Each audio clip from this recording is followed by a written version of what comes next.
Oke. Oke, saya kembali lagi ke materi ya. Jadi dilihat dari mata kuliah kita, mikrobiologi dan parasitologi. Jadi sebetulnya mikrobiologi dan parasitologi itu adalah dua mata kuliah yang berbeda sebetulnya ya. Jadi ada mikrobiologi sendiri dan parasitologi sendiri. Tapi di sini kita jadikan satu ya. Jadi mikrobiologi dan parasitologi yang mungkin agak lebih berat. Oleh karena itu kalian harus benar-benar mempelajarinya itu ekstra karena memang harusnya memang dipisah. Tapi dalam hal ini kita menjadikannya itu satu ya. Jadi apa sih bedanya mikrobiologi dan parasitologi ya secara definisinya? Jadi mikrobiologi itu cabang ilmu biologi yang mempelajari mikroorganisme ya, yang meliputi apa saja? Bisa bakteri, bisa fungi. Nah, fungi di sini misalkan seperti golongan kamir dan kapang misalkan, dan virus. Nah, meskipun virus itu juga sudah ada mata kuliah sendiri juga, misalkan seperti virologi. Jadi memang di sini baik bakteri, fungi, virus itu juga masuk ke dalam mikroorganisme. Bisa kita sebut sebagai mikroorganisme meskipun secara spesifiknya itu harus dipelajari dalam bidang yang berbeda. Misalkan apakah itu mikrobiologi atau mungkin itu virologi ya. Kemudian parasitologi. Nah, parasitologi juga itu merupakan cabang ilmu biologi yang mempelajari tentang organisme yang bersifat parasit. Kenapa saya katakan organisme? Karena organisme di sini bisa mencakup baik itu yang sifatnya mikro maupun yang bersifat makro.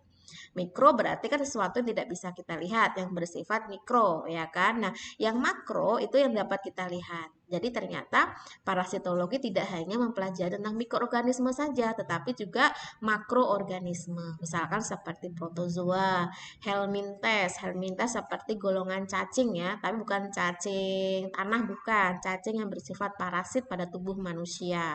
Kemudian arthropoda. Arthropoda ini misalkan serangga-serangga yang bisa menyebabkan infeksi pada tubuh manusia. Nah, itu kan bersifat makro.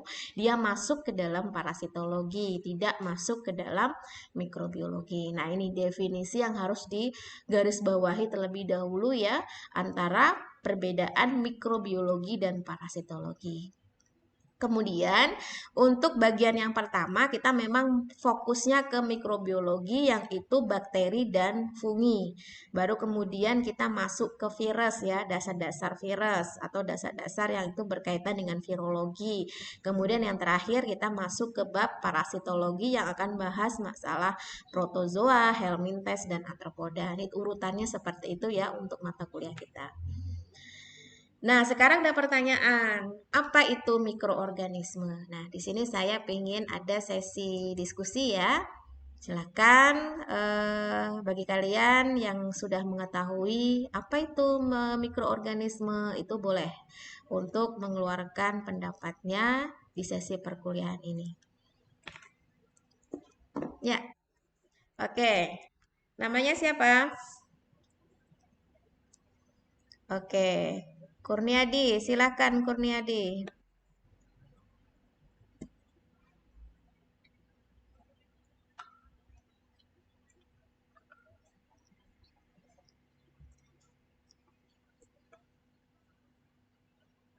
Oke. Mikroorganisme itu makhluk hidup ukurannya yang sangat kecil, tidak bisa dilihat menggunakan mata secara langsung, harus menggunakan alat khusus. Apa itu alat khususnya? Oke, mikroskop ya. Ada lagi yang lain, mungkin dengan maksud yang sama, tapi dengan penyampaian yang berbeda itu tidak masalah ya, karena saya lebih menyukai ada variatif dalam pemberian opsi ya atau opini. Yuk, silakan yang lain. Oke, silakan. Triatmaja. Apa itu mikroorganisme? Oke, silakan. Contohnya apa? Mm-mm, mm-mm, mm-mm. Oke, jadi lebih melengkapi dari jawaban atau opini dari Kurniadi tadi ya, lebih ke contohnya. Ada lagi yang lain?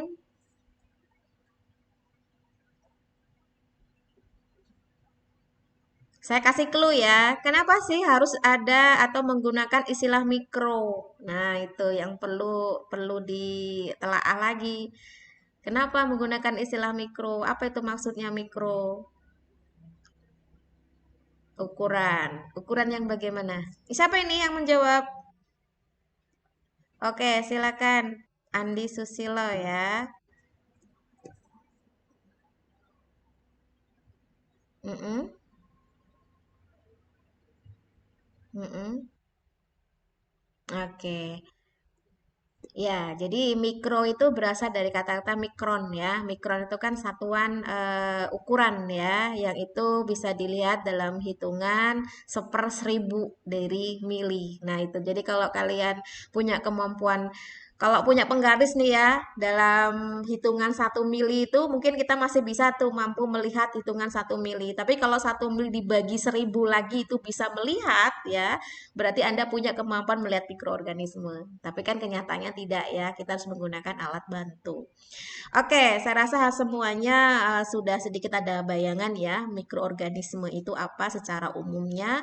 Nah, di sini saya akan menjelaskan dari slide ya, bahwasanya mikroorganisme itu organisme hidup ya, sama dengan kita, sama dengan hewan, sama dengan tumbuhan, karena kita punya karakteristik yang sama ya, meskipun nanti ada beberapa perbedaan yang itu membuat pengelompokan-pengelompokan yang kita itu termasuk makro, mereka termasuk mikro. Nah, di sini organisme hidup yang berukuran mikron. Nah, itu tadi ya yang disebut teman kalian, bahwasanya ukuran mikron ini 1/1000 dari ukuran mili. Oleh karena itu kita tidak mampu melihat secara langsung. Kita harus menggunakan alat khusus itu yang disebut dengan mikroskop. Nah, apa saja sih yang masuk ke dalam mikroorganisme? Tapi yang di sini yang perlu kita pahami dulu ya, bahwasanya mikroorganisme itu kan ada yang sifatnya seluler, ada yang sifatnya aseluler. Maksudnya apa? Seluler itu berarti dia tubuhnya terdiri dari sel, meskipun itu tunggal, tapi tetap itu adalah sel. Kalau tunggal disebut dengan istilah uniseluler. Nah, ini yang kita sebut dengan mikro ya. Nah, ada bakteri, ada protozoa, ada fungi. Ini semua sifatnya uniseluler dan tubuhnya terdiri dari satu sel. Nah, sedangkan yang masuk ke dalam aseluler, A itu kalau dalam bahasa biologi artinya tidak atau bukan. Berarti dia bukan seluler, tapi dia mikroorganisme ya. Jadi aseluler di sini contohnya adalah virus. Jadi memang virus ini kita tidak bisa sepenuhnya masukkan ke dalam golongan mikroorganisme utuh, tidak ya. Kenapa? Kita harus tahu dulu karakteristik dari virus. Virus itu sifatnya dia partikel. Bukan seluler, bukan. Partikel itu artinya apa? Ada kalanya dia itu bisa hidup ya, ada kalanya dia bisa off. Bukan mati ya, tapi off. Maksudnya apa?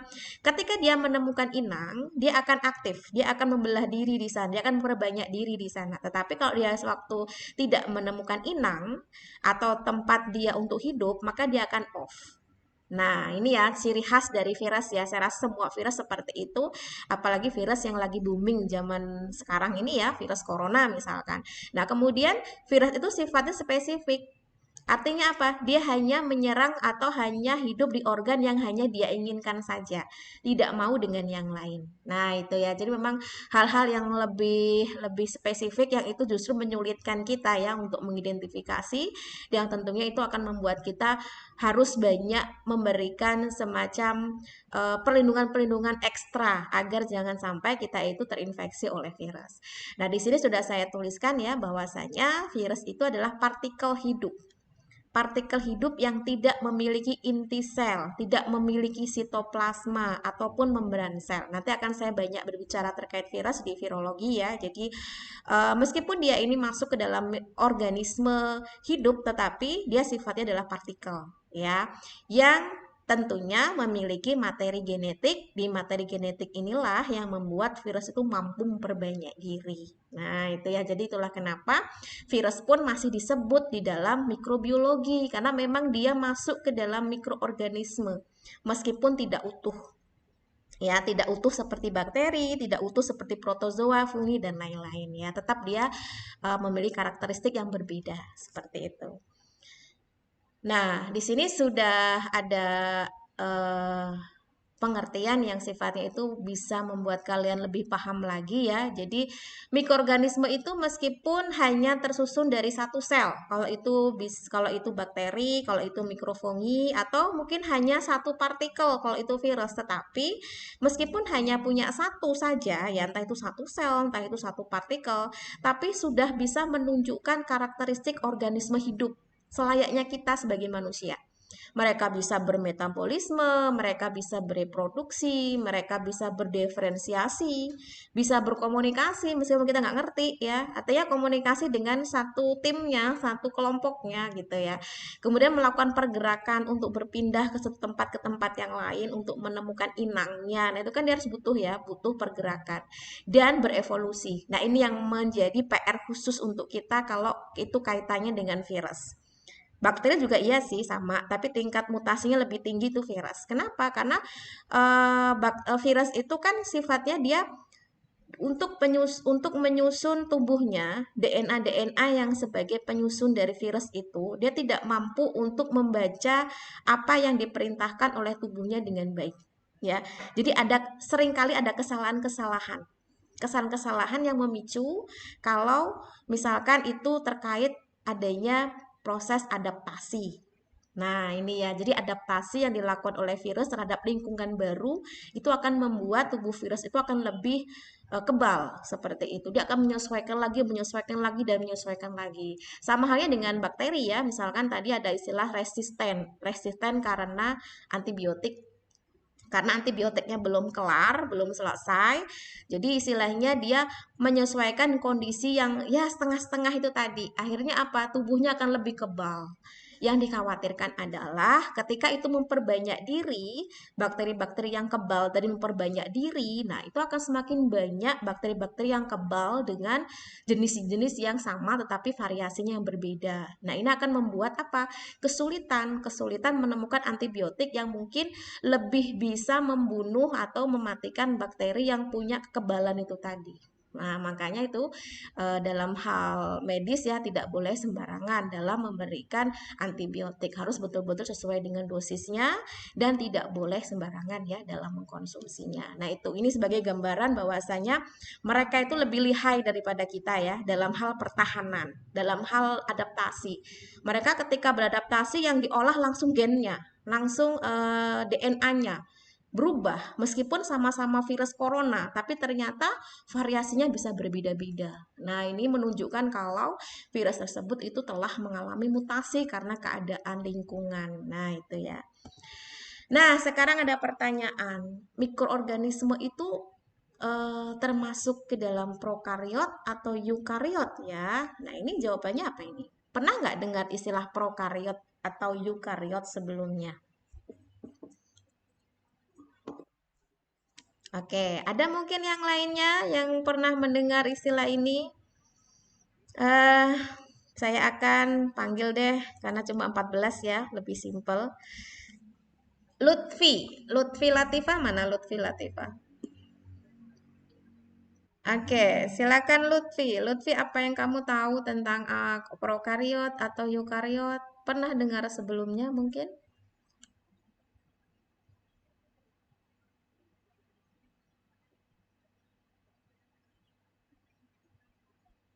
Kaitannya dengan apa?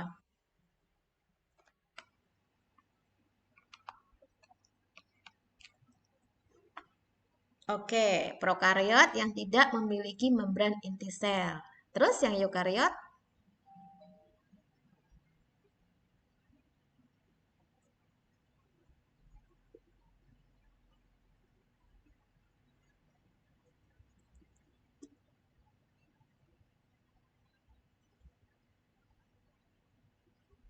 Oke. Baik, itu jawaban dari Lutfi. Mungkin yang lainnya? Ayu, mana Ayu?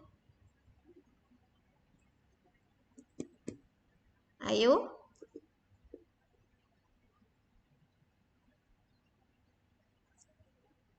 Oke. Silakan Ayu, apa yang tadi saya tanyakan mungkin bisa dilihat dari jawaban Lutfi juga. Mau menanggapi boleh, mau memberikan jawaban yang lain juga boleh. Silakan. Tentang prokariot dan eukariot.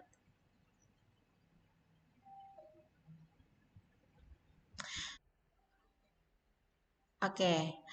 Mikroorganisme seluler seperti bakteri tadi ya, termasuk ke dalam prokariot atau eukariot.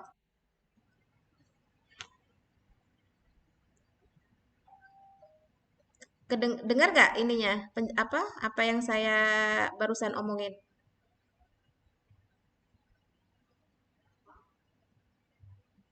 Oke, silakan.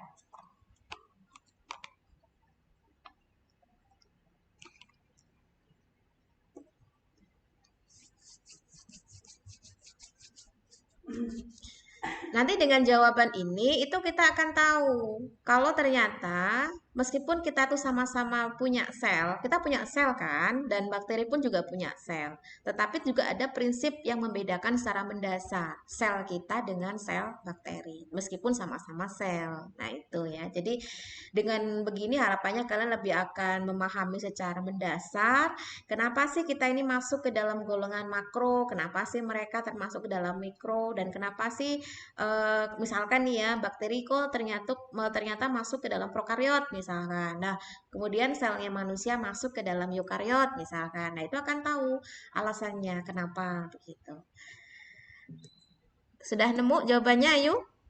Dalam sesi diskusi boleh kok kalian browsing juga boleh, mau baca buku juga boleh. Jadi nggak harus pengetahuan bener-bener kalian itu enggak. Boleh kok mau buka apa, open pokoknya kalau dalam sesi diskusi boleh. Ya, karena harapan saya sih ada interaktif ya, jadi jangan satu arah saja.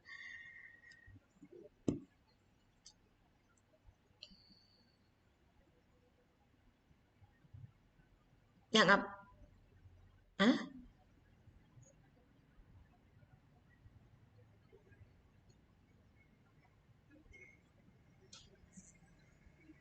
Bisa diulangi ayo tadi, maksudnya seluler masuk ke eukariot. Seluler itu kan sel ya.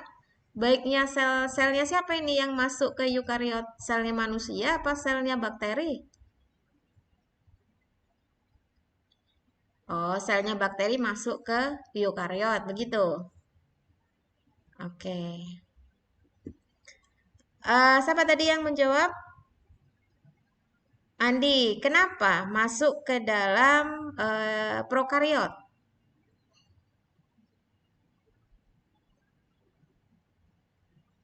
Mm-mm.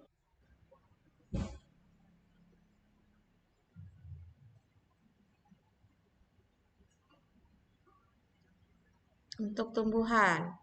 Manusia enggak?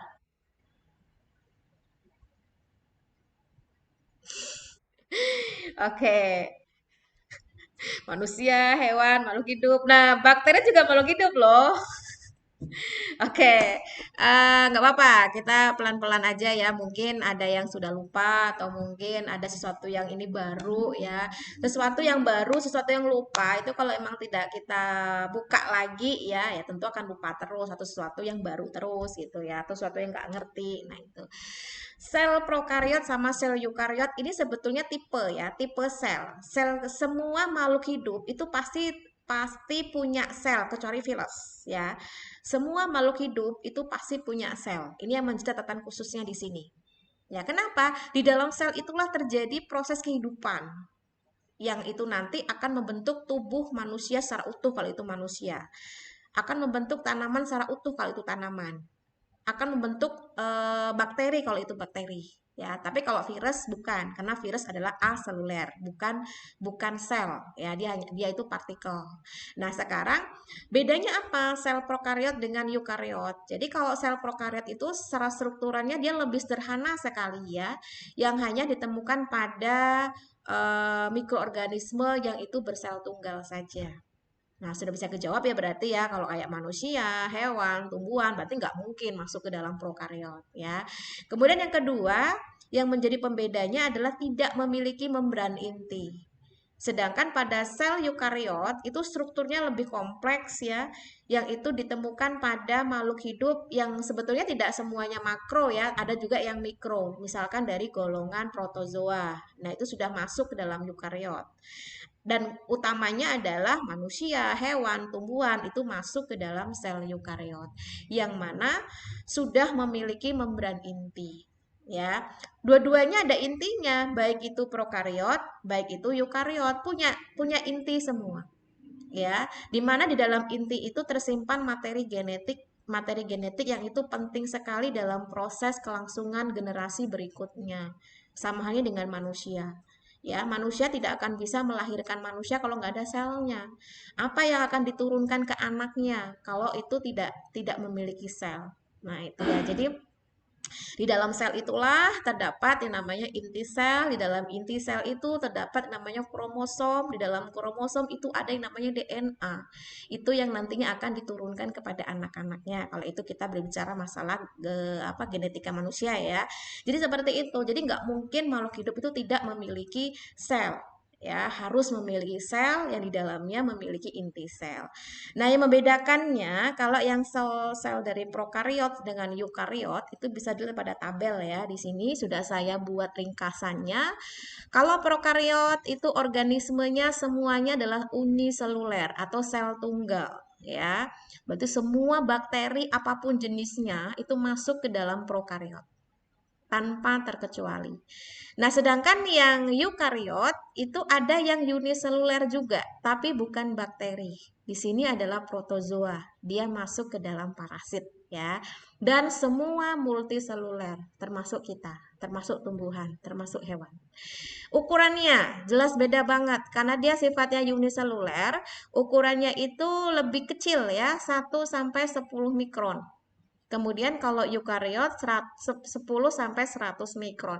Kita ngebandinginnya jangan seperti tubuh manusia yang gede begini enggak. Bandingannya adalah bahwa manusia itu tersusun dari beribu-ribu bahkan bermiliaran sel. Ya, sel untuk membentuk kulit, sel membentuk tulang. Nah, itu semua kan kita bisa mampu melihat karena sel itu kan bergerombol. Sel itu membentuk jaringan, jaringan membentuk organ. Kita sudah belajar kan tentang Anfisman di semester 1 ya. Organ menjadi sistem organ. Sistem organ kemudian membentuk satu individu yang utuh yang kita kenal dengan organisme. Barulah kita bisa melihat, oh inilah utuhnya manusia. Tapi kalau kita menarik ulur ke belakang, nanti akan ketemu, oh ternyata manusia itu punya organnya, ada organ paru-paru, ada organ jantung. Organ jantung terdiri dari jaringan, jaringan epitel, jaringan ikat, jaringan otot, bla bla bla bla. Nah, masing-masing nanti akan membentuk, akan tersusun dari sel. Nah, kalau sudah berbicara masalah sel, berarti kita sudah berbicara masalah sesuatu yang bersifat tunggal dan nggak bisa dibagi-bagi lagi sebagai penyusun tubuh manusia. Itulah kenapa tubuh manusia itu tersusun dari struktur penyusunnya adalah sel atau kita kenal dengan unit terkecil penyusun makhluk hidup. Nah, itu ya. Jadi hal seperti ini adalah sesuatu yang bersifat mendasar sekali yang harus kalian kuasai ya. Kemudian tipe inti sel. Tadi saya sudah menyebutkan kalau prokariot maupun eukariot dua-duanya punya inti sel. Tapi bedanya kalau pada prokariot itu disebut dengan istilah nukleoid ya, lebih sederhana sekali. Sedangkan eukariot itu nukleus atau inti sejati. Kita sudah punya nukleus atau inti sejati. Kemudian membran inti. Membran inti prokariot tidak ada, eukariot ada. DNA kita dengan bakteri sama-sama punya materi genetik, sama-sama punya DNA. Bedanya kalau pada prokariot itu biasanya bentuknya sirkuler atau untai tunggal. Sedangkan kalau eukariot itu linear ya dan untai ganda atau kita masuk ke dalam multiseluler. Kemudian pembelahan sel ya. Jadi yang menunjukkan kalau makhluk hidup itu tumbuh dengan baik itu ketika sel-selnya mampu membelah dengan baik juga. Bagaimana sih tubuh kita bisa tumbuh menjadi tinggi, menjadi besar, ya kan? Karena sel-selnya aktif membelah secara baik itu mitosis maupun meiosis ya. Tapi kalau pada bakteri nggak bisa membelah secara mitosis ataupun meiosis. Membelahnya secara biner. Maksudnya apa? Dari 1 jadi 2, 2 jadi 4, 4 jadi 8 dan seterusnya dan kelipatannya. Ya, jadi nggak ada istilah bakteri butuh pasangan untuk menghasilkan generasi baru itu enggak. Biasanya selnya akan membelah secara mandiri. Tapi kalau manusia, tumbuhan, hewan tidak ya, butuh pasangan ya untuk mengkolaborasikan DNA-DNA-nya untuk menjadi individu baru. Nah, seperti itu. Organisme di sini sudah saya sebutkan tadi, kalau prokariot dia masuk ke dalam bakteri, eukariot, protozoa, fungi, tumbuhan, hewan, dan manusia. Jadi lebih kompleks ya masuk ke golongan dari eukariot. Nah, sekarang ada istilah organel sel ya. Jadi sel itu selain ada inti sel yang sudah saya jelaskan tadi ya, ada juga yang namanya sitoplasma. Jadi silakan Anda baca-baca lagi terkait sel ya, apa aja sih komposisinya. Jadi dalam sitoplasma itu ada organela sel. Nah, organela sel ini ternyata sesuatu yang mungkin kayaknya simple, tapi ternyata dalamnya banyak gitu ya. Jadi maksudnya banyak itu jenisnya, yang itu mempunyai fungsi yang berbeda-beda dan itu menjadi penopang ya, penopang kehidupan dari sel tersebut supaya bisa melakukan fungsinya dengan baik. Misal seperti ribosom, dinding sel, mitokondria, retikulum endoplasma, lisosom, badan Golgi. Mungkin kalau kalian sudah punya anak yang usia apa ya SD ya, mungkin itu sudah ada pelajaran seperti ini atau mungkin SMP misalkan ada pelajaran seperti ini ya. Mungkin kalau ada sekolah-sekolah yang sifatnya masih menengah pertama atau menengah atas itu sifatnya masih sangat dasar ya, tapi ini sudah pengenalan yang sangat bagus. Jadi ternyata di dalam sel itu meskipun itu sifatnya tunggal, ada bagian-bagian yang terkecil-terkecil lagi.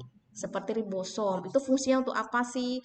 Kemudian mitokondria, fungsinya untuk apa sih? Nah, itu harus kalian gali lagi. Ya minimal baca lagi lah supaya kita tahu. Ternyata tubuh kita ini kok mampu menghasilkan energi misalkan seperti apa namanya kita makan, kemudian kita bisa mendapatkan energi, misalkan itu bagaimana prosesnya. Nah, itu kan di dalam sel itu ada yang namanya mitokondria. Nah, mitokondria itu sebagai penggerak atau mesin yang itu bisa menghasilkan energi. Jadi kalau nggak ada mitokondria nggak bisa kita menghasilkan energi. Nah, begitu ya. Jadi silakan dibaca-baca lagi masing-masingnya. Saya hanya memberikan oh ternyata perbedaannya kita kalau misalkan pada prokariot itu memiliki sama-sama memiliki ribosom misalkan, jadi dua-duanya punya. Kemudian dinding sel dua-duanya punya. Nah, mitokondria ternyata prokariot nggak ada. Sedangkan eukariot ada. Tapi bukan berarti prokariot tidak mampu menghasilkan energi. Mampu, tapi menggunakan alat lain yang itu tidak sesempurna seperti mitokondria. Nah, itu ya. Jadi silakan dibaca-baca lagi. Nah, ini gambaran ya, gambaran bahwasanya ukuran-ukuran yang saya sebutkan tadi seperti ukuran mikron tadi ya, itu bisa dijadikan acuan ya. Kenapa? Karena ini semua akan membandingkan dengan ukuran-ukuran yang dimiliki oleh manusia, misalkan kemudian dimiliki oleh bakteri. Nah, di sini ukuran manusia di sini nih ukurannya meter ya, ya tergantung manusianya juga mau berapa meter, tapi tetap satuannya meter ya, atau senti lah. Kemudian kalau untuk ukuran telur ya, telur ayam misalkan, ini pakai milimeter, kita masih mampu melihat entah itu yang ukuran kisaran 10 sampai 100 mm atau telur katak juga kita masih mampu melihat ya ukurannya 1 mm meskipun kecil-kecil dan juga bergerombol ya biasanya kalau telur katak itu jadi mudah kita melihat. Nah, kalau telur manusia, ada yang bisa melihat telur manusia? Saya rasa jawabannya tetap nggak ada ya. Makan ada pertanyaan yang itu mendasar banget. Ya, semoga kalian sih nggak menanyakan hal yang sama ya. Bu, kita ini kan kalau menstruasi itu kan kita mengeluarkan satu telur ya Bu, yang tidak di apa buahi misalkan. Kok kita nggak bisa ngelihat ya Bu, sel telur yang terbuang itu? Nah, itu ya, itu pertanyaan yang mendasar sekali. Ketika saya pernah menyampaikan materi itu, seringkali pertanyaan itu tercetuskan dan nggak salah gitu loh, nggak salah dengan pertanyaannya.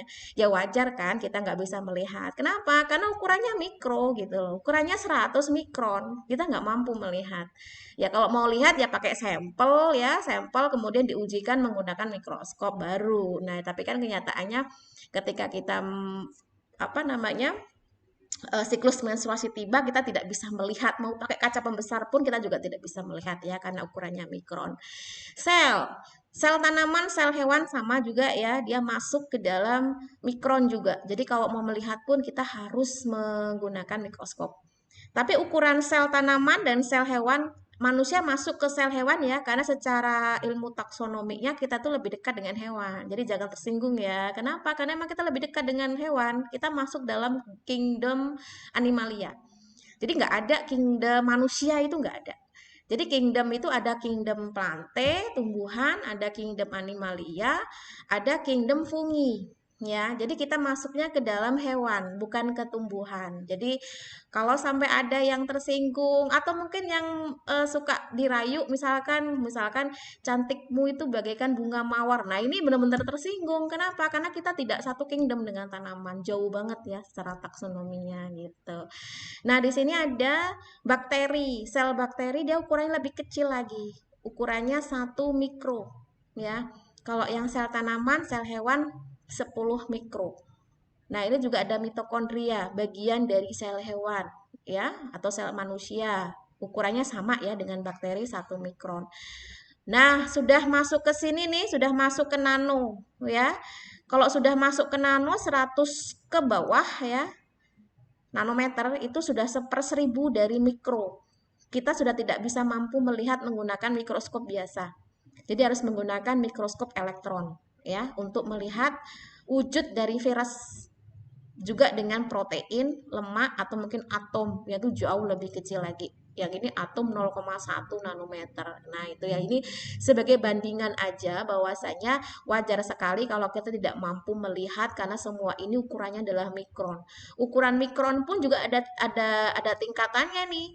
Kalau yang masih mampu menggunakan mikroskop yang ukuran biasa atau mikroskop cahaya itu masih bisa nih kita ngamatin sel hewan, sel tanaman masih bisa.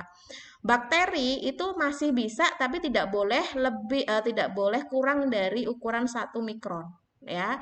Kalau sudah masuk ke dalam nano itu udah nggak bisa lagi menggunakan mikroskop cahaya, harus menggunakan mikroskop elektron yang itu perbesarannya 1.000.000 kali ya ukuran normal. Baru kita bisa melihat wujud dari virus yang kita inginkan untuk kita amati morfologinya seperti itu. Oke, sampai sini ada yang ditanyakan sebelum kita sedikit menyinggung terkait sejarah mikrobiologi. Tapi kita kalau ngomongin sejarah nggak kayak ngomong sejarah kenegaraan ya. Maksudnya harus detail nama-namanya, tanggal tahunnya nggak. Sejarah mikrobiologi di sini saya mencoba supaya kalian lebih paham aja alurnya, awal mulanya gimana sih. Nah, itu nanti akan sedikit menuntun kalian untuk membandingkan yang sekarang itu gimana, ilmu dan perkembangannya yang sekarang. Nah, itu ya. Jadi kalau untuk tahun segala macam ya tidak terlalu kita ini ya, yang penting tahu aja gitu ya. Hafal ya, alhamdulillah, enggak juga ya enggak apa-apa gitu. Saya juga tidak akan mengeluarkan soal tahun berapakah antibiotik ditemukan misalkan, enggak segitunya. Yang mungkin saya tanyakan adalah pertama kali antibiotik apa yang ditemukan. Nah, mungkin ya. Nah, itu kan ada kaitannya sejarah juga. Ya. Oke, saya akan memulai dengan penemuan mikroskop ya. Sedikit sekilas saja tentang mikroskop dari apa yang sudah disebutkan tadi. Awal mula alat khusus yang bisa melihat mikroorganisme ya, itu namanya mikroskop.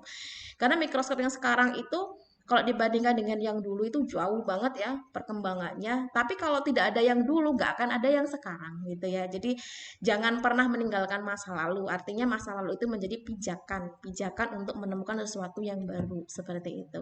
Di sini ada Robert Hooke. Robert Hooke itu awal mula ya yang menemukan alat mikroskop yang sangat sederhana sekali ya, yang itu hanya terdiri 2 lensa yang itu simple banget.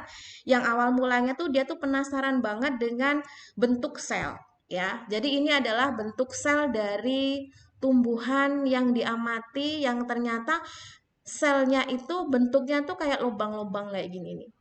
Ya, jadi awal mulanya sel itu dia berpikir adalah ruang kosong. Sebetulnya kalau ruang betul ya, tapi kosongnya yang salah. Karena apa? Karena sel itu nggak kosong, ada isinya. Tapi mungkin yang diamati pada saat itu adalah tumbuhan yang sudah mati. Jadi isinya udah nggak ada seperti itu. Oke, kemudian ada Anthony van Leeuwenhoek ya. Ini penerusnya nih. Jadi dia itu mampu mengamati hewan-hewan kecil karena dia nggak tahu kalau itu adalah bakteri. Jadi dia menyebutkannya dengan istilah hewan kecil karena dia mampu bergerak. Karena kan dulu itu kan membedakan makhluk hidup itu kan atas pergerakannya. Oh, kalau yang nggak bergerak atau yang nggak mampu berpindah tempat itu namanya tumbuhan. Kalau yang mampu berpindah tempat namanya hewan. Nah, itu aja dulu, sebatas itu saja. Nah, disebut dengan istilah animalcules ya. Animalcules ini dia tuh mengamati dari sisa-sisa makanan yang itu masih nyelempit-nyelempit atau menempel-nempel di gigi-gigi ya. Yang itu kita mungkin kalau saat ini sih sudah bukan sesuatu yang baru lagi. Ternyata itu di dalamnya ada protozoanya, ada bakterinya. Nah, itu sudah lumrah kalau sekarang. Tapi kalau dulu sesuatu yang luar biasa banget ya penemuan ini. Ternyata di dalam sisa makanan yang itu ada di gigi itu adalah bakteri. Tapi kan dulu belum bisa menyebutkan istilah bakteri. Bisanya hanya menyebutkan hewan-hewan kecil, yaitu bisa diamati menggunakan mikroskop. Nah, ini untuk penemuan mikroskop ya. Jadi untuk sekarang meskipun perkembangannya itu tidak secepat ya, semua itu ada prosesnya. Ada mikroskop cahaya, ada mikroskop stereo, ada mikroskop elektron ya. Jadi nanti silakan Anda baca-baca lagi terkait mikroskop. Jadi pada dasarnya mikroskop itu kan yang mampu untuk membesarkan ukuran normal. Kalau kita ukuran normalnya itu kecil, dengan mikroskop jadi besar. Nah, tergantung jenisnya apa.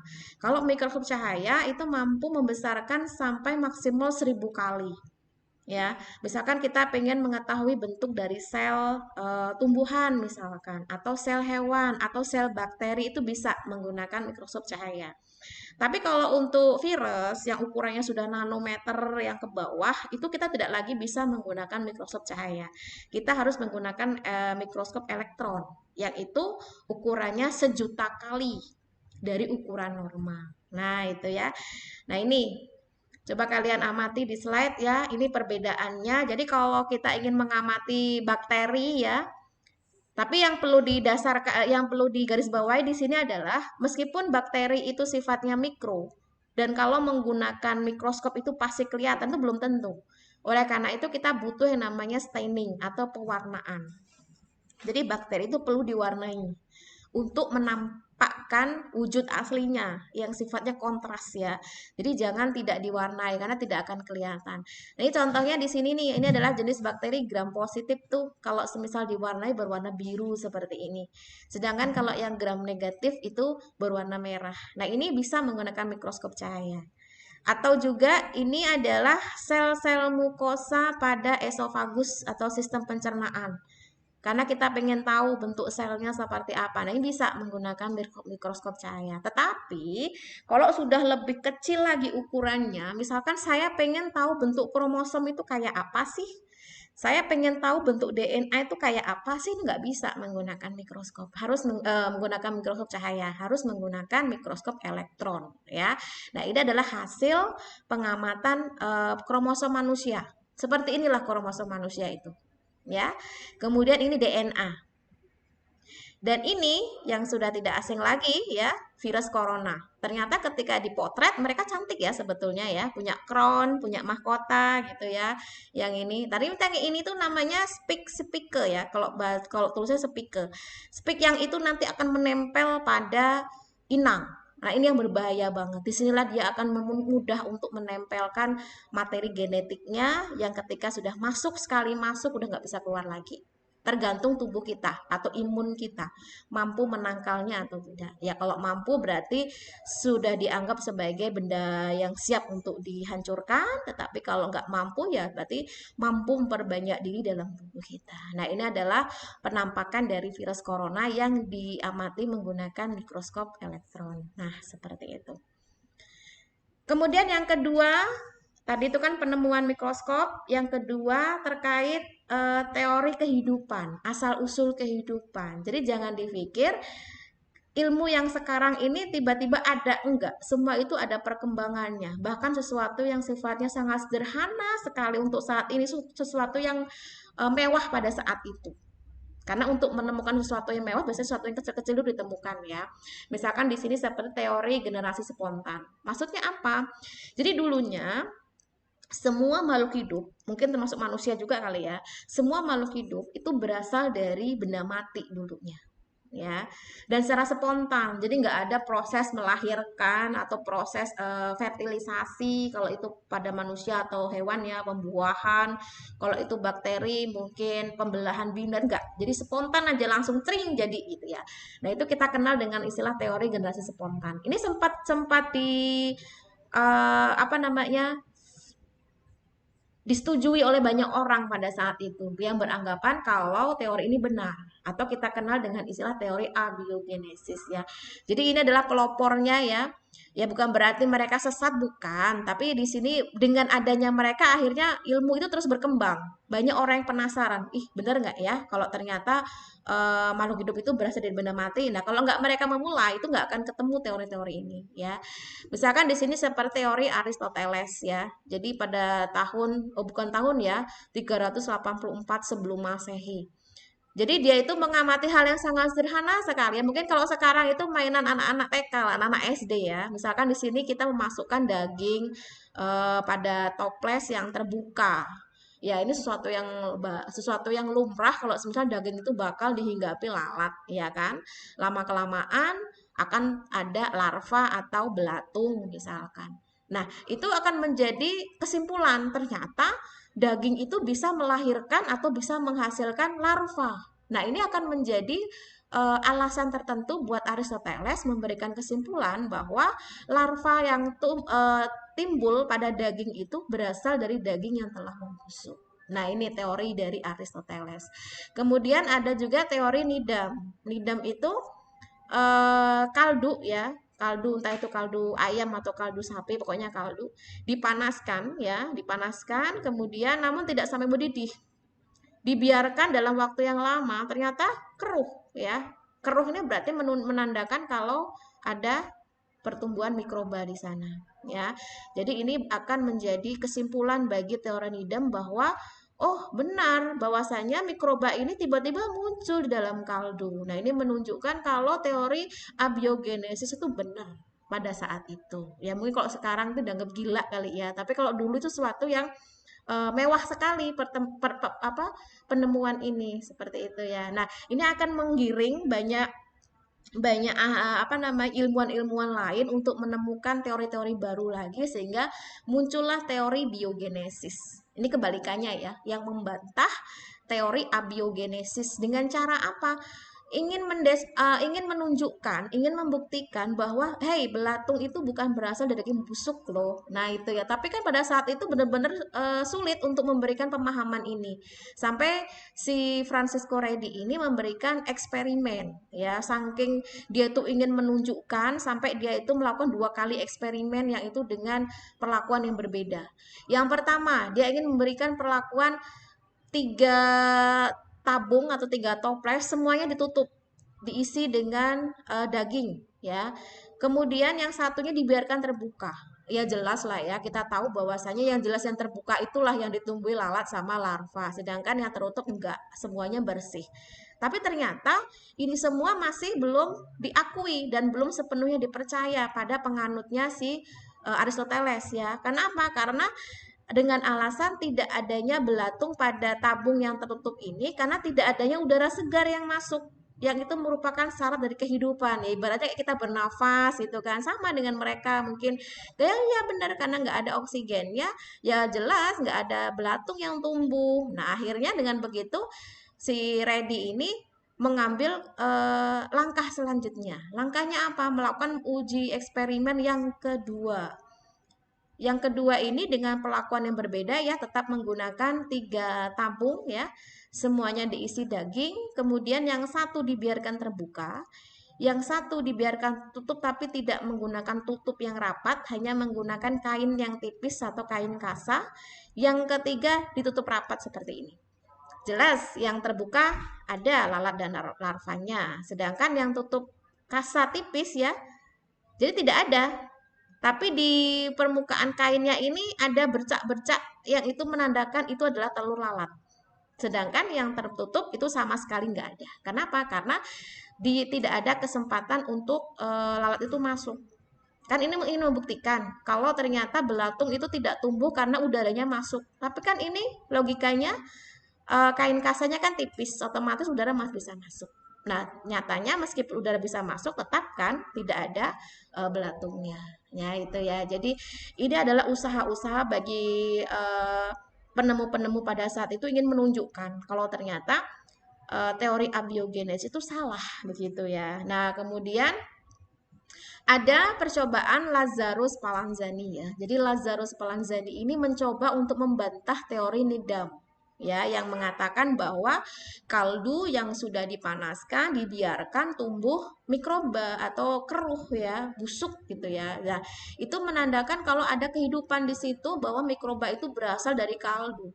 Nah, dengan adanya penemuan dari Lazarus Spallanzani ini ingin membantah teori itu. Kenapa? Karena itu hal yang konyol. Kenapa dikatakan konyol? Karena sebetulnya itu adalah kemungkinan besarnya mikroba itu masuk ke dalam tabung itu melalui udara. Kenapa? Karena nggak ditutup.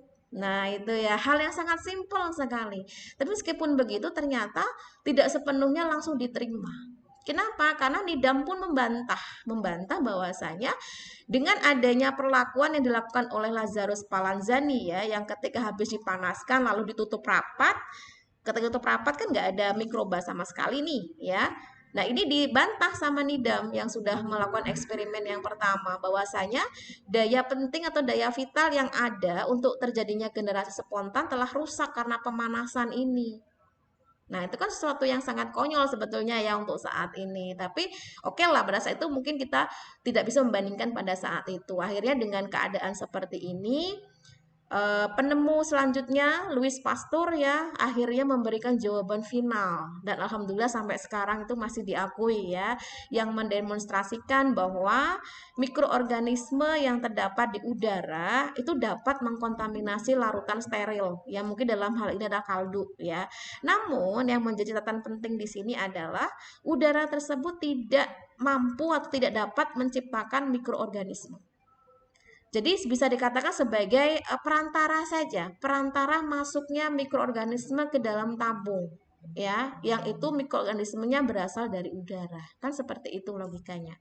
Sehingga dia akan melakukan percobaan yang pertama sama ya, ini yang dilakukan oleh Reddy, tapi bedanya di sini menggunakan sampel kaldu.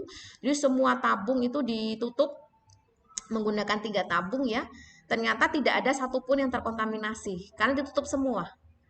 Nah itu, tapi kesimpulan ini pun masih dibantah juga ya dengan Needham. Kenapa? Karena mikroorganisme di udara itu menjadi pemicu utama yang itu dikeluarkan sama Louis Pasteur, itu masih diragukan oleh Needham sendiri. Oleh karena itu dilanjutkan dengan percobaan yang kedua dengan meletakkan kaldu ke dalam botol leher angsa. Jadi botolnya itu bentuknya leher angsa yang ujungnya terbuka, kemudian dididihkan, dibiarkan selama beberapa minggu. Nah, ini bisa kalian lihat pada gambar seperti ini.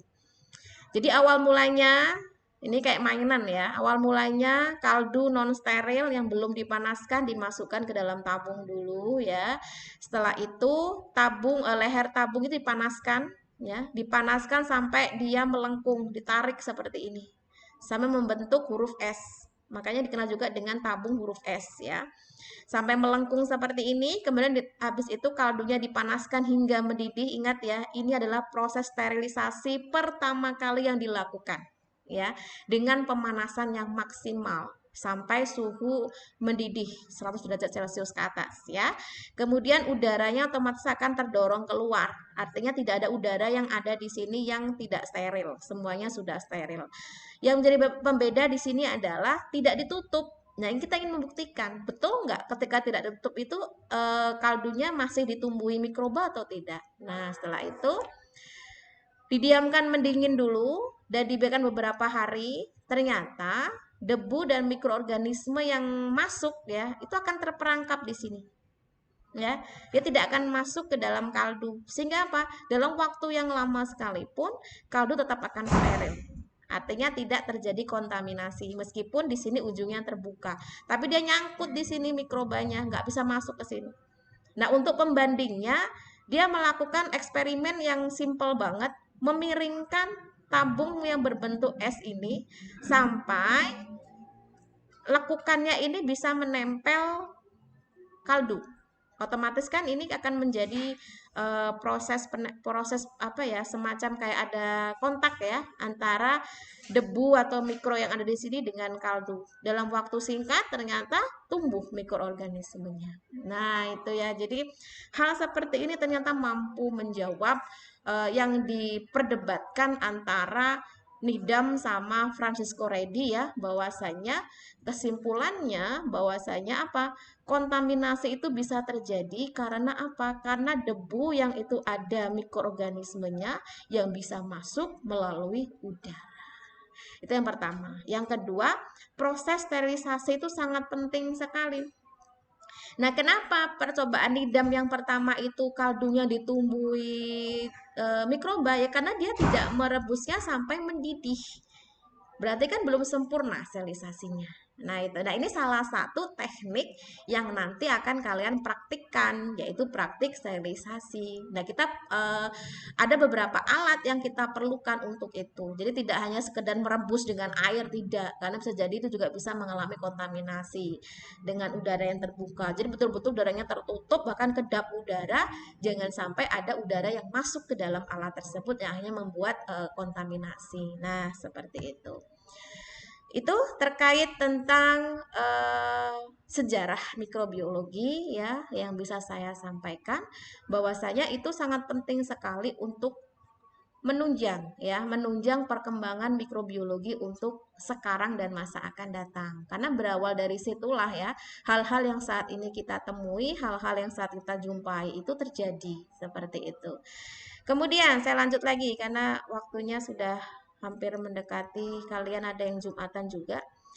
Postulat coach ya. Jadi postulat coach ini sesuatu yang mungkin asing ya, tetapi sebetulnya nggak asing sih, karena sudah lumrah untuk saat ini. Mungkin istilahnya aja yang masih asing. Karena awal mula postulat coach ini dicetuskan oleh Robert Koch ya, atau yang kita kenal dengan Bapak Bakteriologi, yang membuktikan teori penyebab penyakit. Ya kalau sekarang mungkin kita sudah bisa dengan mudah ya menyebutkan kalau penyakit penyebab TBC itu apa sih, kemudian penyebab kolera itu apa sih ya, karena sekarang kan segala fasilitas terpenuhi ya, bahkan untuk mendeteksi corona atau apa namanya virus corona atau virus-virus yang lain pun juga sudah ada. Tapi kalau untuk saat itu kan belum ya, belum ada perkembangan yang lebih modern seperti sekarang. Kemudian selain mampu mengidentifikasi penyakit-penyakit ini, Robert Koch juga itu telah mampu mengembangkan metode kultur murni melalui perancangan media padat mikroorganisme untuk mendapatkan kultur murni. Nah, ini yang menjadi tujuan mikrobiologi itu dikembangkan karena ingin mengetahui struktur dari bakteri tersebut. Itu tidak boleh kalau bakterinya itu dalam jumlah yang banyak, harus menggunakan bakteri tunggal. Nah, itu kan harus mengembangkan metode kultur murni. Itu nggak mudah. Kenapa? Karena sifat dari bakteri itu pada dasarnya itu kan berkoloni ya. Sifatnya itu bergerombol. Dia itu jarang sekali tunggal, itu jarang.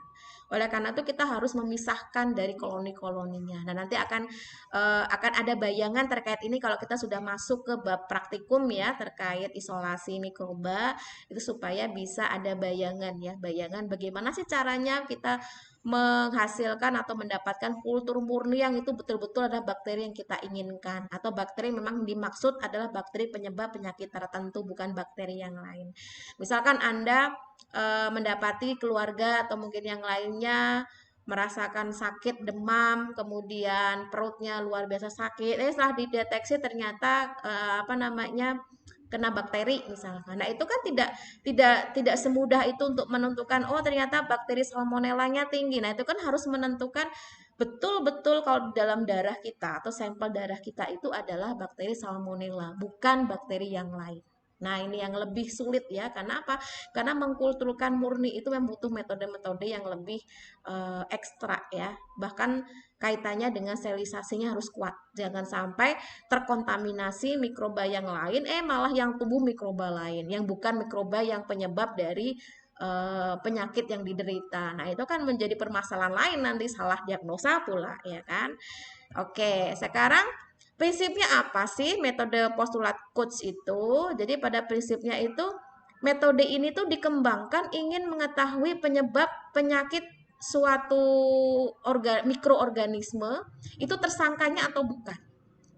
Ya, jangan sampai kita tuh membuat kesimpulan, oh ternyata bakteri A lah yang menyebabkan penyakit ini misalkan, tapi tanpa adanya dasar-dasar dari postulat Koch ini. Jadi di sini dapat kalian lihat ya bahwasanya postulat Koch ini punya ketentuan-ketentuan. Misalkan di sini mikroba penyebab penyakit harus ada pada individu yang sakit dan tidak terdapat pada individu yang sehat, ya. Jadi misalkan bakteri salmonella, ya hanya pada mereka yang sakit saja. Sedangkan yang sehat yang nggak ada. Normalnya seperti itu. Kalaupun toh ada, mungkin jumlahnya tidak sebanyak yang sakit. Itu yang pertama yang harus kita pegang itu. Kemudian, mikroba penyebab penyakit harus mampu diisolasi. Isolasi dari sampel darah yang diambil dari pasien tersebut yang diduga ada bakteri salmonella. Kemudian diidentifikasi, oh ternyata benar di dalam darahnya itu adalah bakteri salmonella misalkan. Dan dibiarkan secara murni. Kemudian mikroba dari biakan murni itu bila diinfeksikan kembali ke orang yang sehat, maka orang itu akan punya penyakit yang sama atau gejala yang sama dengan orang yang pertama sakit tadi. Karena apa? Karena penyebabnya sama. Jangan sampai diberikan salmonella malah menimbulkan penyakit lain. Nah, itu nggak kena postulat Koch-nya. Berarti bukan itu yang menyebabkan penyakit diare misalkan. Ya. Kemudian mikroba yang telah diinfeksikan tersebut dapat diisolasikan kembali. Jadi akan terus dapat dikulturkan dengan hasil yang sama. Tetap itu adalah salmonella, nggak berubah dengan yang lain. Kalaupun toh berubah, biasanya itu hanya dari segi variasinya atau variannya, bukan jenisnya. Tetap sama-sama salmonella, tetapi struktur genetiknya mengalami perubahan. Cuma itu saja. Tapi kalau sampai berubah jenis itu nggak mungkin. Kalau sampai berubah jenis berarti tidak sesuai dengan postulat Koch. Kita nggak bisa mengatakan kalau bakteri salmonella itu bisa menyebabkan diare misalkan, itu nggak bisa. Tapi kalau terus ternyata satu orang dengan orang yang lain ternyata gejalanya sama ketika diinfeksikan itu, nah berarti betul sesuai dengan ketentuan postulat Koch. Nah ini kurang lebihnya gambarannya seperti ini. Jadi misalkan di sini saya ambil organisme tikus misalkan ya, organisme sehat. Nah, ketika sehat dilihat sel darahnya pun nggak ada agen-agen yang mencurigakan, tetap semuanya adalah sel darah merah, nggak ada yang lainnya. Karena pada normalnya sel darah kita nggak akan mungkin ada mikroorganismenya, apapun itu nggak akan mungkin, ya. Dikulturkan pun kosong karena nggak ada hasil isolasi kulturnya tidak ditemukan adanya mikroorganisme sebagai agen infeksi, berarti benar-benar dia itu sehat. Nah, yang kedua ada gejala sakit seperti ini. Nah, diamati menggunakan mikroskop ternyata ada sesuatu yang aneh nih, ada bakteri ini nggak semuanya sel darah merah misalkan. Ada bakteri, dikulturkan. Nah, ternyata bener kan ada bakteri salmonella misalkan di sini. Nah, setelah itu kultur dari salmonella ini kita ingin suntikan ke organisme yang sehat. Nah, ini kalau uji praklinik emang nggak boleh langsung ke manusia ya, ke hewan uji. Begitulah kenapa? Karena kita mengujikan sesuatu yang sakit ke organisme yang sehat. Nah, langsung ke manusia kan kasihan manusianya. Ya kalau kembali hidup, kalau kembali normal. Kalau misalkan malah meninggal, nah ini yang berbahaya, menyalahi kode etik ya. Jadi namanya uji praklinik itu dilakukan sebelum diberikan ke manusia atau uji klinisnya. Nah, di sini ternyata setelah kulturnya dari bakteri salmonella misalnya disuntikkan ke hewan yang sehat, hewannya malah sakit juga dengan gejala yang sama dan diisolasi ternyata iya di dalamnya adalah mikroba dari salmonella. Nah, itu sesuai dengan postulat Koch ya, berarti salmonella itu adalah penyebab penyakit diare misalkan seperti itu. Nah, ini akan menjadi pengantar buat kalian ya bahwasanya untuk menentukan sesuatu yang kita anggap sederhana harus berdasarkan aturan-aturan yang semestinya. Tidak boleh hanya berdasarkan sepertinya loh atau mungkin katanya loh, itu nggak boleh. Tapi kalau secara fisik menandakan oh dia demam, oh sakit perut. Saya rasa hampir semua penyakit yang disebabkan karena infeksi itu pasti menunjukkan gejala demam ya, karena demam itu kan sesuatu yang wajar terjadi. Kenapa? Karena imun kita sedang bertarung di sana. Imun kita sedang melawan zat-zat yang dianggap asing oleh tubuh kita. Itu hal yang wajar. Yang nggak wajar adalah ketika suhunya melebihi batas. Makanya perlu diturunkan dengan adanya misalkan diberikan obat penurun panas atau apa. Nah, itu baru kalian bisa berbicara di sana. Kenapa? Perlu diberikan obat penurun panas. Kenapa? Biar apa? Nah, ini harus tahu. Jadi jangan jangan sembarangan kita bilang apa namanya? Saya cuma cuma taunya oh kalau panas dikasih penurun panas ya iya biar biar turun panasnya tapi kenapa harus diturunkan padahal kan demam itu kan sesuatu yang normal. Nah, ini yang perlu digali sesuatu yang bersifat analisis-analisis yang sekiranya bisa memberikan apa semacam alasan-alasan yang bersifat ilmiah seperti itu ya. Oke, nah sekarang kita masuk ke peran mikroorganisme. Sebetulnya kalau berbicara masalah peran tuh banyak banget ya. Bahkan kita bisa mengambil kesimpulan tidak semua kok bakteri itu merugikan, ya, tidak semua. Tadi yang saya jelaskan yang merugikan ya, salmonella misalkan atau tuberkulosis penyebab TBC itu juga merugikan. Tapi ternyata ada mikroorganisme yang itu memberikan kontribusi yang sangat luar biasa. Nah, di sini mungkin saya lebih kerucutkan ke farmasi dan kesehatan ya. Kalau yang lain juga ada misalkan dari segi pangan, kemudian dari segi lingkungan ya, misalkan bioremediasi, misalkan kayak kondisi tanah yang itu sudah nggak layak, diberikan bakteri ini jadi subur misalkan. Nah, itu kan mengembalikan kesuburan tanah itu juga menjadi peran ya mikroorganisme. Nah, di sini yang saya ambil contohnya misalkan mikroorganisme penghasil antibiotik. Nah, ini sudah nyata sekali sampai sekarang ini ya. Apa kabar kita kalau seandainya nggak ada antibiotik ini? Kemudian yang kedua menghasilkan enzim.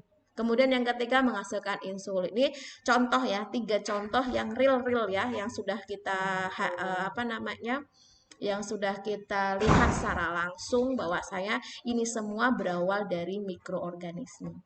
Oke, sebelum saya melanjutkan, sedikit saya ingin bertanya dulu kepada kalian ya. Siapa sih yang nggak kenal antibiotik? Pasti sudah. Kenapa lagi bagi kalian yang sudah bekerja ya, misalkan di klinik atau di apotek itu sudah nggak asing lagi. Atau mungkin yang enggak tapi sudah pernah mengkonsumsinya ketika sakit misalkan. Nah, antibiotik itu kalau setahu kalian itu sebenarnya dibuat dari apa sih? Ya, siapa tadi yang menjawab? Oke, Evita. Dari apa nah? Dari bakteri. Oke, selain apa? Iya, mikroba. Mikroba itu ya bakteri, ya virus, ya.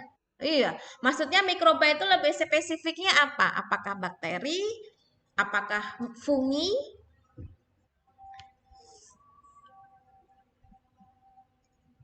Ada yang tahu sejarahnya mungkin awal mula antibiotik ditemukan?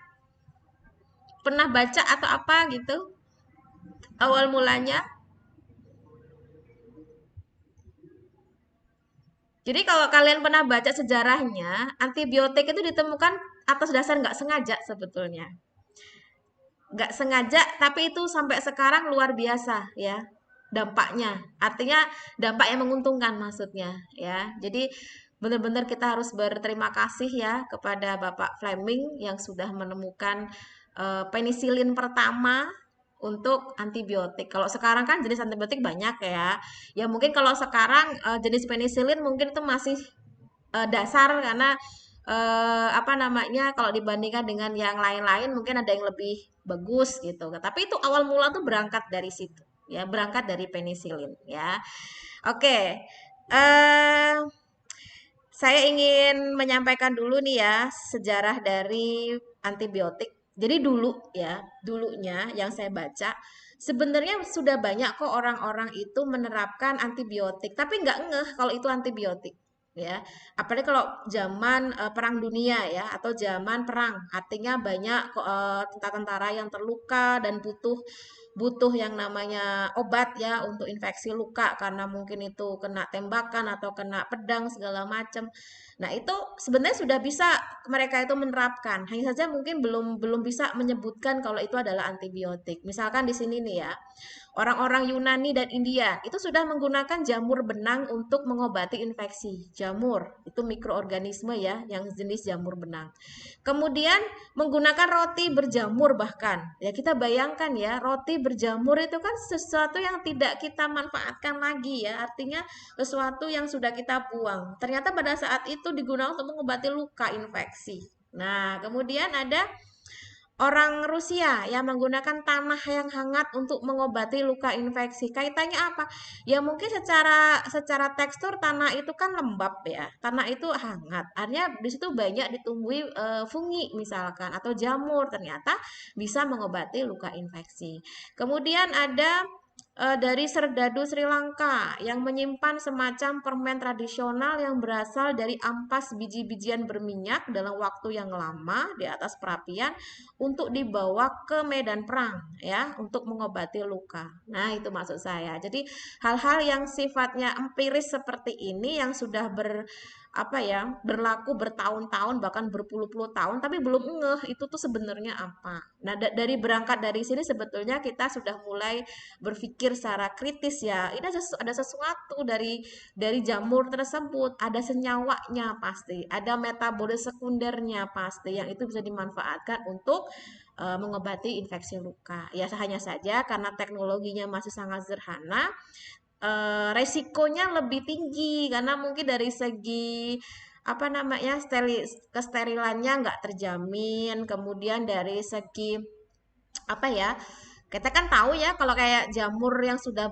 kayak roti yang sudah berjamur itu kan pasti ada zat toksik ya yang dikeluarkan jamur ya. Kalau misalkan itu nggak justru malah menyebabkan luka semakin parah nanti malah gimana. Nah itu ya jadi perlu adanya teknologi-teknologi yang bisa membawa ke arah yang lebih apa ya murni lagi kalau itu adalah senyawa dari fungi yang memang kita inginkan.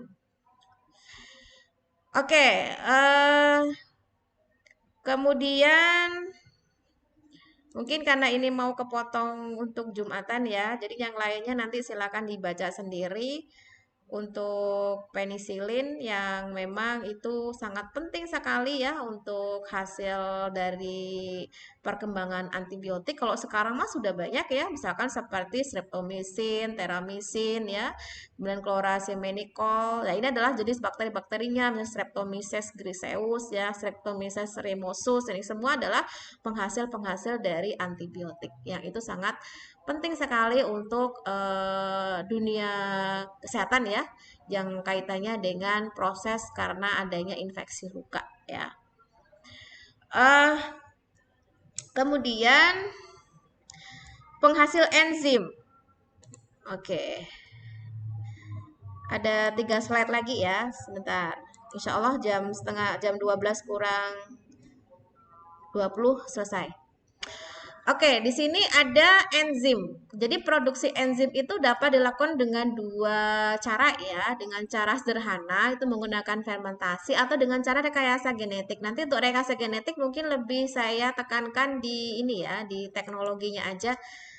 Kalau untuk dasarnya mungkin kita cukup tahu saja bahwasanya misal nih amilase. Ya, kalau untuk kita amilase sesuatu yang wajar dan normal manusia miliki ya, yang itu ada di sistem pencernaan kita di rongga mulut ya. Tapi dalam kondisi tertentu ternyata itu dibutuhkan dalam industri, misalkan seperti pembuatan sirup glukosa dari amilum. Bagaimana caranya mengubah amilum menjadi glukosa? Itu kan butuh namanya enzim amilase. Jadi nggak mungkin dong amilasenya manusia yang digunakan. Nah, itu kan menyalahi aturan. Oleh karena itu kita harus mengambil dari organisme lain yang itu lebih aman. Misalkan dari bakteri atau dari jamur ya. Misalkan dari Aspergillus oryzae. Ini dari jamur misalkan, atau Bacillus licheniformis. Nah, ini bakteri. Nah, itu ternyata bisa menghasilkan amilase. Atau mungkin selulase ya, yang itu banyak digunakan dalam pengolahan buah dan sayur misalkan. Kan nggak mungkin nih kita itu mengambil selulosanya dari tumbuhan. Mau berapa banyak tumbuhan yang akan kita tebangkan untuk industri ini. Oleh karena itu kita butuh organisme lain yang jumlahnya banyak dan tidak akan mengganggu apa ya, semacam keseimbangan lingkungan gitu ya. Jadi kalau bakteri ini kan sifatnya dia reproduksinya kan cepat ya. Beda dengan hewan, tumbuhan, manusia tuh beda. Kalau hewan tuh hitungannya detik. Oleh karena itu kalau kita menggunakan mereka pun nggak akan pernah mengganggu keseimbangan lingkungan ya.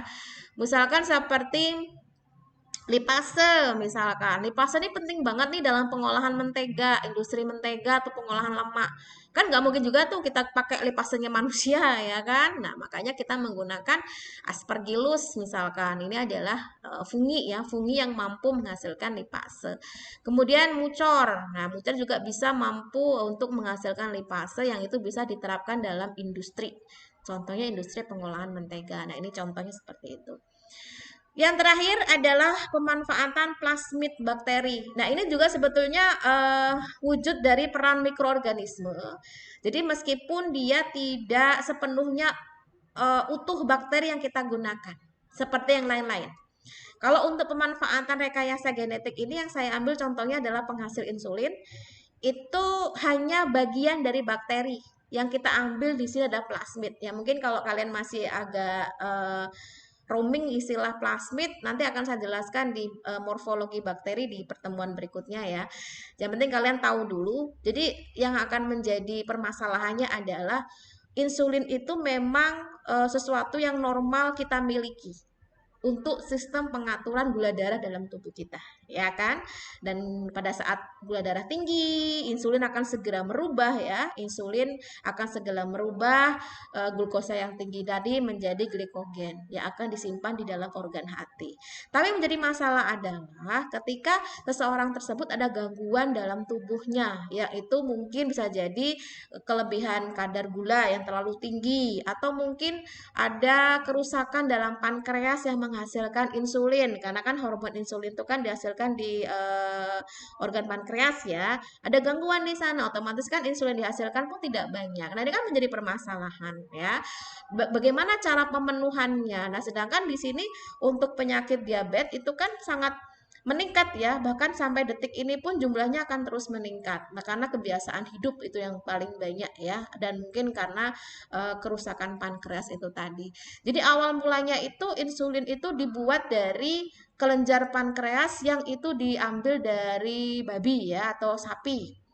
Nah, sekarang pertanyaannya, kita tahu bahwasanya insulin itu kan sangat dibutuhkan dalam jumlah yang banyak, tidak cuma 1-2 orang saja yang butuh, bahkan ribuan orang ya yang menderita diabetes ini. Nah, pertanyaannya, mau berapa banyak hewan yang akan dibunuh diambil pankreasnya? Misalkan sapi, babi, ya oke lah kalau sapi mungkin, tapi kan itu hewan yang cukup mahal ya untuk sapi. Yang kedua babi, oke babi mungkin di sebagian orang nggak masalah ya menerima pankreas dari babi, tapi di sebagian lagi mungkin masalah gitu ya, apalagi kalau yang pemahamannya terkait agama misalkan. Nah ini kan permasalahan juga. Oleh karena itu dengan adanya teknologi rekayasa genetik kan membantu sekali untuk menghasilkan insulin yang tidak terbatas jumlahnya hanya menggunakan bagian dari bakteri. Maksudnya gimana? Nah, ini coba saya kasih gambaran ke kalian ya. Kan di dalam tubuh kita ini ada DNA yang khusus untuk menghasilkan insulin ya di dalam sel manusia itu. Misalkan di sel pankreas yang kita ambil karena disitulah yang menghasilkan insulin yang kita ambil DNA-nya. Kemudian DNA dipotong ya. Nah, tadi ada istilah plasmid. Jadi plasmid itu adalah kromosom dari bakteri. Jadi kita akan mencoba menyisipkan DNA yang mengkode dari insulin ini disisipkan ke plasmid si bakteri itu, dipotong. Yang warna abu-abu ini adalah gen dari insulin. Nih. Setelah dipotong disatukan. Jadilah insulin dan plasmid mikroba. dimasukkan ke dalam tubuh mikroba. Logikanya, ketika mikroba ini atau bakteri ini membelah, otomatis insulin pun ikut mengganda. Seberapa banyak jumlah yang mengganda, itulah seberapa banyak itu juga lah insulin itu akan dihasilkan. Yang awalnya cuma segini ya, yang warna abu-abu ini jadi 2 ya. Membelah lagi jadi 2, 2, 4. Membelah lagi jadi 8. Membelah lagi jadi 16 dan seterusnya sampai tak terhingga. Tergantung dari kemampuan bakteri itu untuk bereproduksi membelah diri. Nah, ini dikenal dengan istilah pembelahan biner ya. Jadi 1 jadi 2, 2 jadi 4 ya. Jadi tidak membutuhkan pasangan di sini, membelah diri dia disebut. Nah, ini teknologi yang saat ini sangat menguntungkan bagi kita ya, bahwasanya insulin yang diperoleh itu tidak lagi diambil dari hewan sapi atau babi, sudah diambil langsung dari DNA-nya manusia yang itu disisipkan pada plasmid pada bakteri, di mana ketika bakteri itu melakukan pembelahan secara biner mau berapa puluh kali, maka insulin pun akan banyak berapa puluh kali itu menyesuaikan jumlahnya. Nah, dengan begitu tidak akan lagi kekurangan jumlah insulin. Yang ini lihat nih, insulin yang dibutuhkan pasien diabetes selama setahun kurang lebih 0,5 gram. Yang 0,5 gram ini akan diperoleh dari 4.800 gram kelenjar pankreas dari 28 ekor hewan.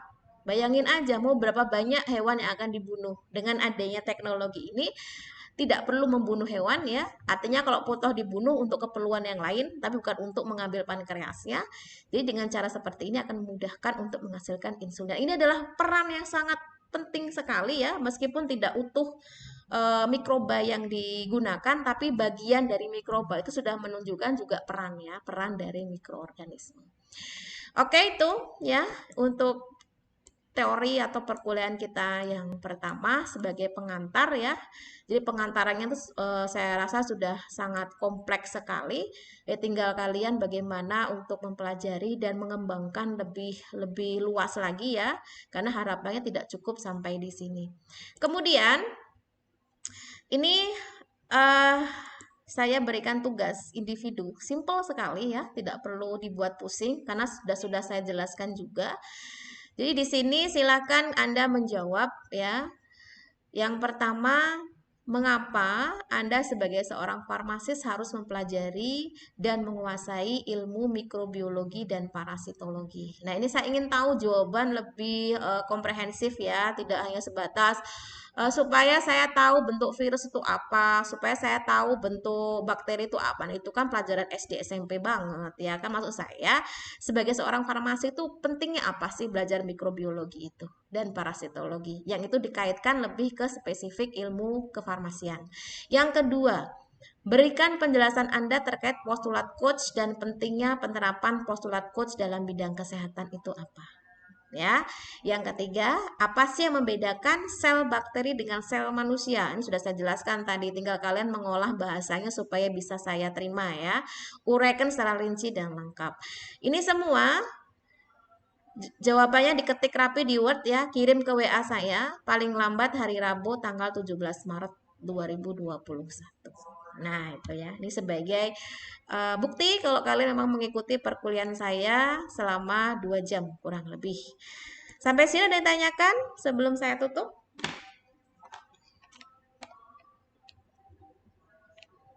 Ya, nanti akan saya share. Tapi sebetulnya saya tuh pengen membentuk grup ya untuk mikro biar kedepannya itu saya mudah untuk memberikan info-info. Tapi ini mohon maaf karena HP saya lagi error ya, jadi saya belum bisa buat grupnya. Jadi nanti kalau HP saya sudah benar, saya buat grup untuk mikrobiologi dan parasitologi ya. Nanti bisa saya share linknya, kalau itu kaitannya dengan materi bisa kalian download di situ. Karena kalau untuk LMS kita belum bisa make karena masih dalam perbaikan. Oh ya, untuk absennya manual ya. Jadi kalian apa sih ngisi di form sudah dapat belum dari perkuliahan sebelumnya?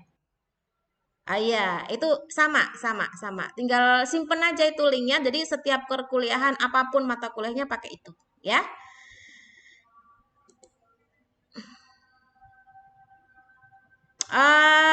Praktikum aja. Kita sesuai dengan jadwal. Ini kan khusus untuk minggu ini aja. Saya ambil alih untuk teori. Kalau minggu berikutnya ya sudah kita pakai praktikum. Iya, absennya praktikum sesuai dengan jadwal ya. Oke, kalau sudah tidak ditanyakan, mari kita tutup dengan bacaan hamdalah bersama-sama. Oke, terima kasih. Selamat siang. Assalamualaikum warahmatullahi wabarakatuh.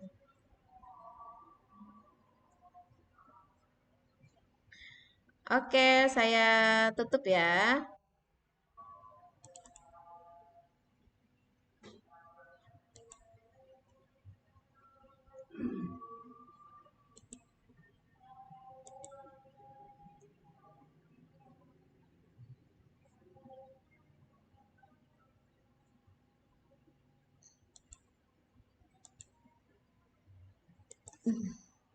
Dibalas lagi nggak?